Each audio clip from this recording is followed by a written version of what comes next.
I'm Kevin Annett. I'm speaking to you from Mohawk Nation territory, the Ongwahanwe people near Brantford, Ontario. I was asked months ago to come here and help uncover what's turned out to be the remains of children who died in these Indian residential schools. That's not even the right term for them. They were internment camps, as we know by now. And for me, this is the end of a long journey that started almost 20 years ago. And it's the start of a journey for all white Canadians, my people, Euro-Canadians who came here and were hijacked by the same religion that murdered these people. Hijacked in the sense of forced to belong to a genocidal institution that was preaching the words of Christ while turning around and murdering people in his name. And it's the beginning of a journey that we all have to face because we caused it. We continue to pay for it.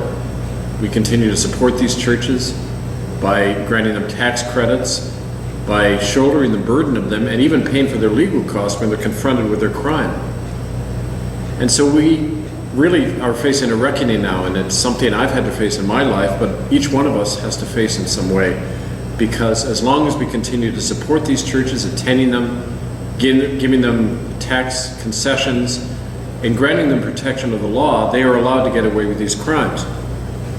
These are the bones of children, as young as 2 and 3 years old, died in this Indian school. Not one person has ever been brought to trial in Canada for these crimes.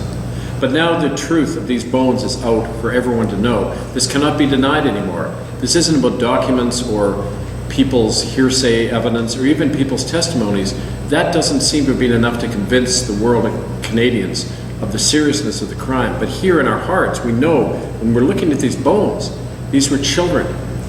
These bones were cut off. You can see here they were cut in two. The bones were chopped up.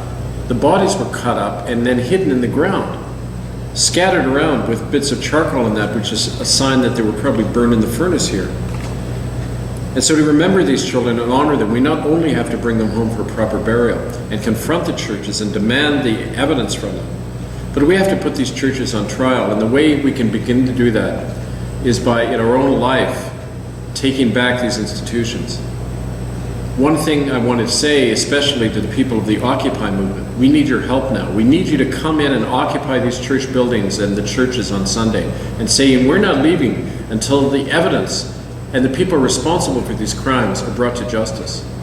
That's an appeal I'm making directly to the Occupy movement to help us. Contact us at itccs.org, at hiddenfromhistory1@gmail.com, and learn how you can become part of the Occupy the Vatican movement, occupythevatican.com, where you can learn about how this is a worldwide movement to confront the biggest and oldest criminal organization on the planet known as the Vatican. We can do that in any community here in the world, and we're going to begin here in Brantford, Ontario.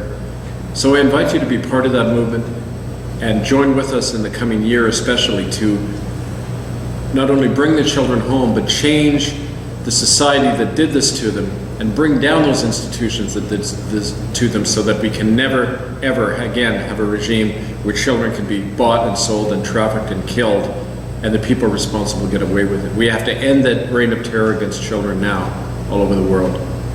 So I invite you to be part of that, and thank you for listening to me.